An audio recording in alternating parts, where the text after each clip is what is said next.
Patuloy ang pagsisikap ng pamahalaan para tiyakin ang food security sa bansa. Patunay niya ang napanatiling mababang presyo at stable na supply ng mga bilihin. Yan ang ulat ni Vel Custodio.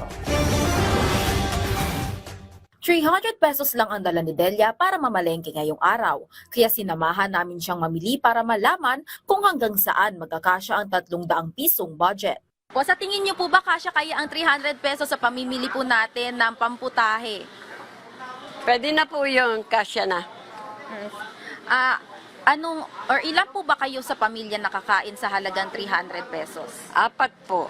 Una naming pinuntahan ang gulayan. Bumili kami ng 2 tali ng talbos ng kamote sa halagang 40 pesos. Bumili na rin kami ng tig 2 pirasong panggisang bawang na 11 pesos at sibuyas sa 12 pesos lang. Nag-ikot-ikot na rin kami sa palengke na kamuning public market para makabili ng iba pang pangsahog. Bumili kami ng malaking delata ng sardinas sa halagang 68 pesos. At syempre, mantika na 40 pesos na kasya na sa 1 hanggang 2 linggong lutuan. Panghuli naman naming binili ang murang-murang bigas sa 20 pesos lang kada kilo. At dahil wala pang 200 piso ang nagagasto sa pamimili ng pangsahog, 5 kilo na ang bilhin naming bigas.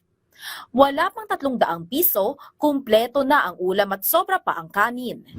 At ayan na nga, tapos na po mamili si Nanay. Nay, ano-ano po ba yung mga napamili natin? Yung gulay na talbos, sardinas, mantika, tsaka sibuyas, bawang. Mga magkano po yung inabot po nun?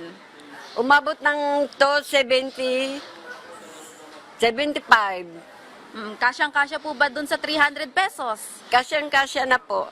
Sa pagsisikap ng administrasyon ni Pangulong Ferdinand R. Marcos Jr. para sa food security, napapanatili ang mababang presyo at stable na supply ng mga bilihin sa merkado. Idagdag pa sa ginhawa ng mga mamimili kagaya ni Delia, ang programang 20 Bigas meron na.